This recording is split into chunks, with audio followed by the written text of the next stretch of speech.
Terima kasih Anda masih bersama kami. Jessica Kumala Wongso terpidana pembunuhan berencana bebas bersyarat setelah mendapatkan remisi 58 bulan 30 hari atau nyaris 5 tahun. Pasca bebas, Jessica bersikeras dirinya tidak membunuh Mirna meski upaya banding dan kasasinya ditolak. Potongan masa pidana Jessica yang cukup besar ini pun menjadi sorotan.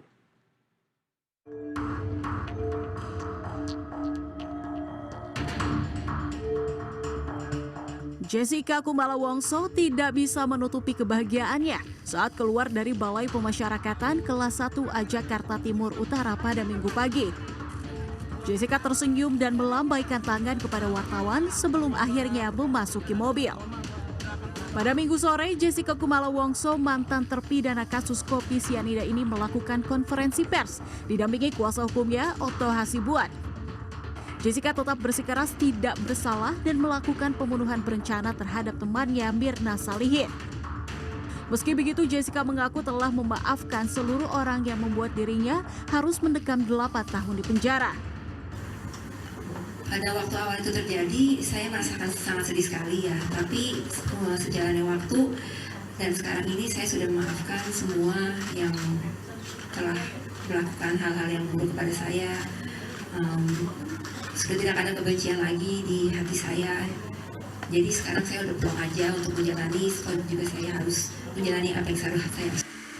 Sementara itu, kuasa hukum Jessica, Otto Hasibuan, menyebut pihaknya mempunyai bukti baru bahwa Jessica tidak bersalah. Meski begitu, pihaknya belum akan melakukan peninjauan kembali atau PK atas kasus Jessica. Sehingga saya berpikir saya harus menunggu dulu situasi yang tenang, dan akhirnya tiba-tiba mengejutkan sekali bahwa hari ini kami mendapat kabar bahwa dia dibebaskan. Ya, dengan demikian tentunya saya menunda PK pada waktu itu sambil menyelesaikan pengurusan segala surat-surat yang berkaitan dengan keluarnya Jessica. Kasus kopi sianida terjadi pada 6 Januari 2016. Jessica Kumala Wongso dan temannya Mirna Salihin bertemu di sebuah kafe di Jakarta Pusat. Mirna Salihin tewas usai meminum kopi yang dipesan lebih dulu oleh Jessica. Belakangan dari hasil penyelidikan, polisi menemukan racun sianida di lambung Mirna Salihin.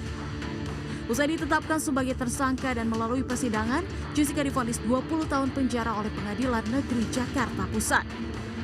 Tim Liputan CNN Indonesia.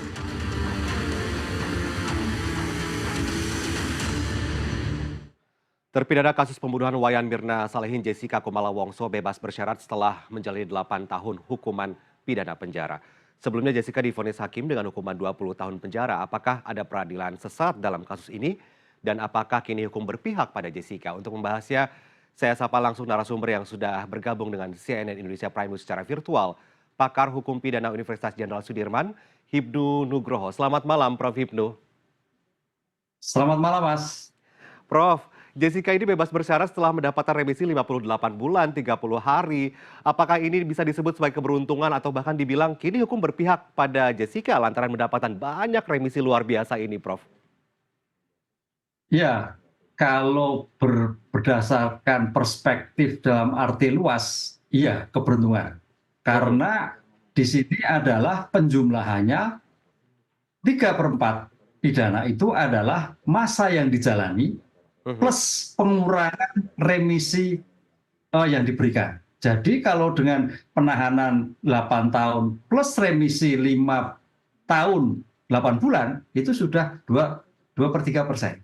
Nah, itu terminologi dalam arti luas. Tapi kalau terminologi dalam arti sempit, bahwa suatu remisi diberikan, seseorang itu menjalani pidana, itu ya tidak. Karena menjalani pidana berarti belum sampai 2/3 masa penjalanan. Ini saya kira terminologi ini harus diluruskan. Apakah terminologi menjalani pidana? Apakah menjalani pidana dalam arti luas? Kalau menjalani dalam arti luas, ya itu untung ada Jessica. Kan gitu. Tapi kalau dalam arti sempit, menjalani pidana itu kan belum 2/3. Ini berarti dirugikan dong. Iya. Si korban. Iya. Kan gitu kan. Karena belum 2/3. Ini perspektif ini harus ditanggung. Kami sebagai orang berpikir, ini tampaknya lembaga pemasyarakatan berperspektif pada arti luas. Seperti halnya gini, Mas. Seandainya seseorang diputus 6 bulan. Mhm. sudah menjalani tahanan 6 bulan, maka Mhm. diputus bebas. Tidak menjalani suatu pembinaan. Mhm. Lah, kayaknya terminologi dalam pengurangan masa tahanan itu sama dengan terminologi penjumlahan terhadap napi yang mendapatkan remisi. Mhm. Itu Mhm. kira-kira seperti itu. Ya. Dua terminologi yang berbeda itu. Mhm. Mhm. Lah, Mhm. adil atau tidak adil? Lah ini tergantung. Bagi si korban nggak adil karena Betul. belum 23 menjalani. Mhm. Tapi bagi Jessica, wah untung karena ternyata dari remisi itu sudah diperhitungkan bagian dari 2/3 masa pidananya. Mhm. Mhm. Nah, ini kalau sekarang ini masa kurungan penjara kan belum genap 20 tahun begitu ya. Kemudian Jessica sudah bebas bersyarat. Apakah Prof sendiri melihat ada peradilan sesat dalam kasus ini begitu, Prof?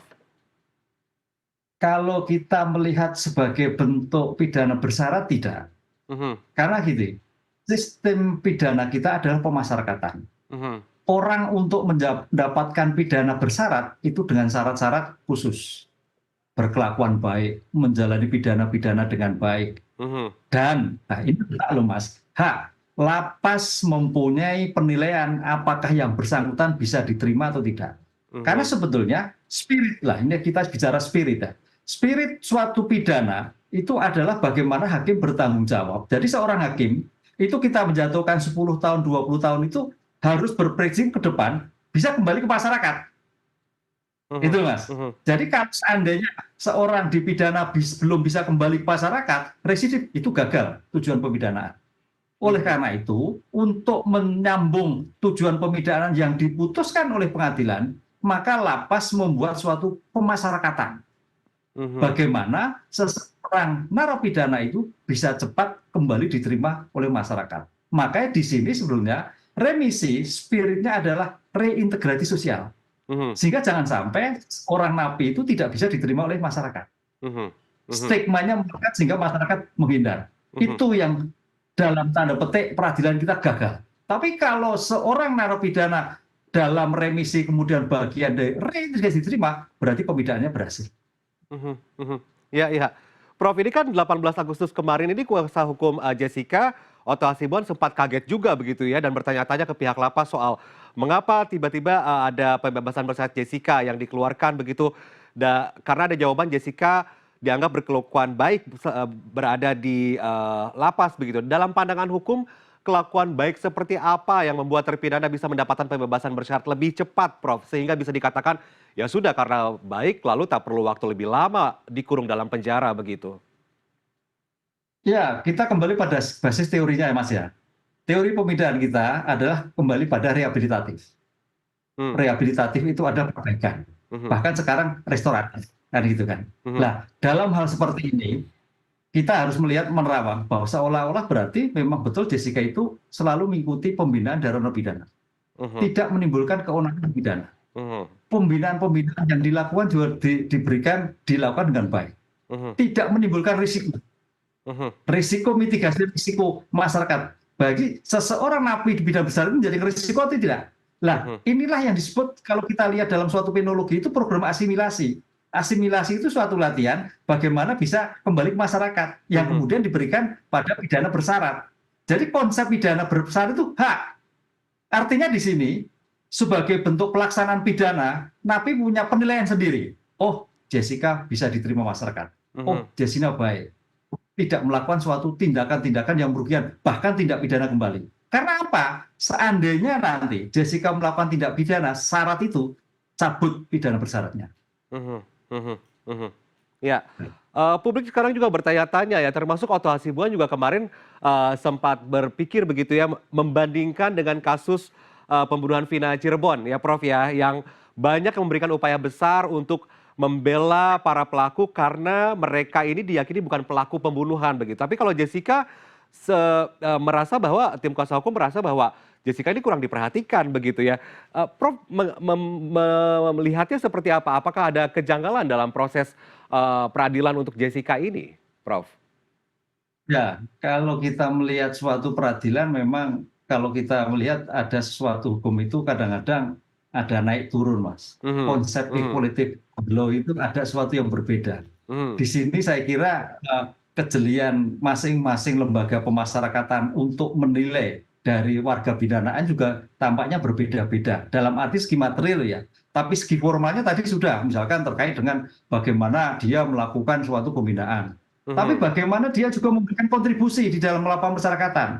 Karena Ya. tadi saya katakan, tujuan pemidanaan itu adalah bagaimana dia kembali ke masyarakat. Makanya dalam ilmu hukum, ketika suatu tuntutan pidana hakim melebihi yang diancamkan dalam putusannya, dalam tuntutannya, karena berpikir bahwa seorang terpidana tersebut tidak bisa kembali dalam misalkan 5 tahun, 10 tahun, sehingga dimaksimalkan.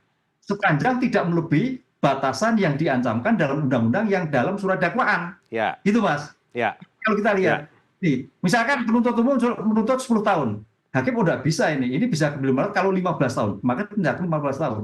Disinilah saya kira bentuk pertanggungjawaban dalam peradilan. Maka dalam seperti ini hakim itu juga bertanggung jawab sejauh mana seorang narapidana itu bisa kembali masyarakat.